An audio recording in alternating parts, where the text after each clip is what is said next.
Don't Look Up is Adam McKay's 2021 comedy which depicts a world on the brink of destruction.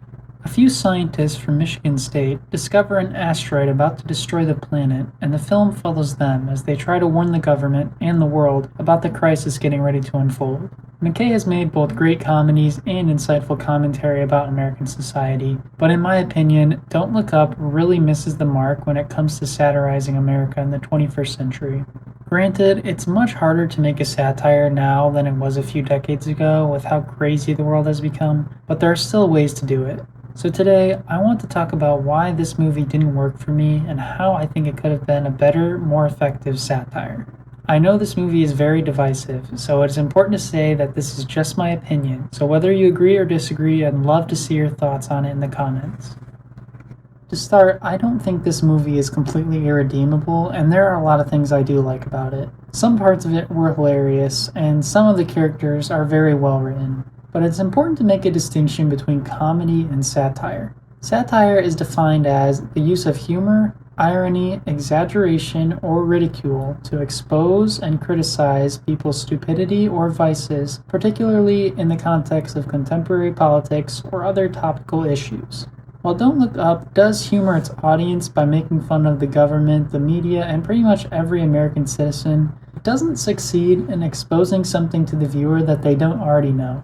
Don't Look Up is a commentary on the climate change crisis, and it uses a giant asteroid to signify the eventual destruction of the Earth if there aren't any actions taken in the present day to reduce climate change. It goes without saying that climate change is a clear problem, and anyone who is watching this movie, and this video for that matter, probably already knows this.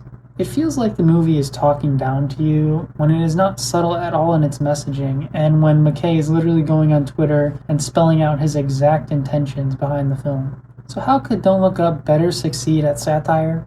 To answer this question, I want to compare it to one of my favorite movies of the last 10 years and an excellent satire, Sorry to Bother You. For those of you that don't know, Sorry to Bother You stars Lakeith Stanfield as Cassius Green, who works as a telemarketer moving up in the ranks of the business by disobeying his morals and leaving his friends in the dust so that he can make more money than he has ever had. Long story short, he discovers that there's a big bad businessman played by Army Cannibal Hammer who is turning his workers into giant anthropomorphic horse people so that he can further exploit their labor. These two movies have a lot in common in terms of plot and characters, but the main difference is that one movie understands the importance of exaggerating to the extreme for both comedic and thematic effect, while the other shows us nearly an exact mirror of what is already happening in the real world. When Sorry to Bother You turns workers into horse people, it shows the evils and greed of capitalist America. We understand that this isn't exactly what would happen in the real world, but it is an accurate metaphor of it. But when Don't Look Up shows Americans blindly following the president instead of holding them accountable for their actions, it doesn't feel like satire, it just feels like you're watching the news. When the movie doesn't show a clear distinction between reality and the reality of the film, it isn't so much satire as it is an observation of something we are all well aware of. This exaggeration of reality is what separates an effective satire from something like an SNL skit. It requires more than a surface-level retelling of the real world to create effective commentary that will have an impact on the viewer. Another thing these two movies have in common is the arc of their main characters. Both Cassius and Dr. Mindy go against what they and their friends believe in for self-gain, which causes them to push away the ones they care about the most, but they eventually acknowledge the error of their ways and are accepted back by their loved ones. In Sorry to Bother You, Cassius turns against his fellow workers who are organizing a strike because he is given the opportunity to earn more money. His main motivation for getting the job in the first place is just to pay his rent, so in this moment he is prioritizing his own needs over the collective need. As a viewer, we understand his decision, and even if we don't support him, we can empathize with what he's going through. That is, until he eventually is so consumed by the idea of material wealth that he pushes everyone away. This character arc is a perfect example of satire because it reflects the struggle of the average American worker in a funny way and makes us ask the lengths we would go to until our eyes are finally open to what is happening right in front of us. Like I said before, this is still an exaggerated version of our reality, so we can both laugh when Cassius does his white person voice to make more money, but also walk away thinking about this aspect of our own lives when the movie is over. In Don't Look Up, Dr. Mindy's character arc has a lot of potential, but it falls completely flat at the end. He becomes a shill for the government and cheats on his wife with the news anchor, completely ignoring everything he was so concerned about previously.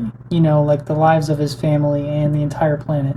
This could have been a very good way to show the dangers of fame and notoriety, but when the movie ends with his wife just taking him back because they're all about to die anyway, it doesn't feel earned, and it doesn't feel like his character has grown at all.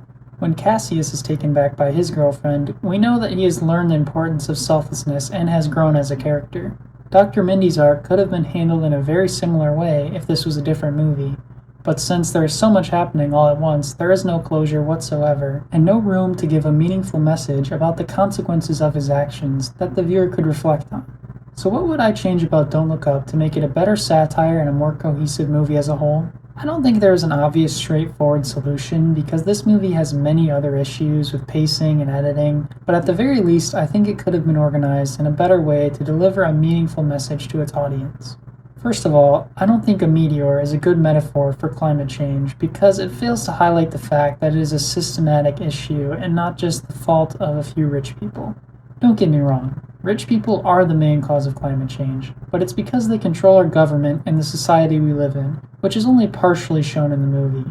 Sorry to Bother You makes us consider our role in society, and Don't Look Up could have very easily done the same thing with climate change, instead of acting like the average person plays absolutely no role in it at all. This movie works best when it's trying to be a reminder of how media affects us and shapes our perception. And if it would have embraced absurdity by taking it to the extreme, then it could have been a much more impactful satire. So overall, I would have preferred the story to go deeper than just the surface level. As funny as it is to laugh at things so similar to our own world, it doesn't have an impact on the viewer, and it isn't something that you will walk away and continue to think about. A good satire shouldn't just entertain. It should challenge its viewers to consider their own place in the world and the larger implications of its message. So these are some of my thoughts on Don't Look Up. Once again, I'd love to hear your thoughts in the comments and whether you agree or disagree with what I think. If you haven't seen Sorry to Bother You, I would absolutely recommend giving it a try because there's so much more to it than I could talk about in this video. But as always, please remember to like and subscribe. I hope you enjoyed the video, and I'll see you next time.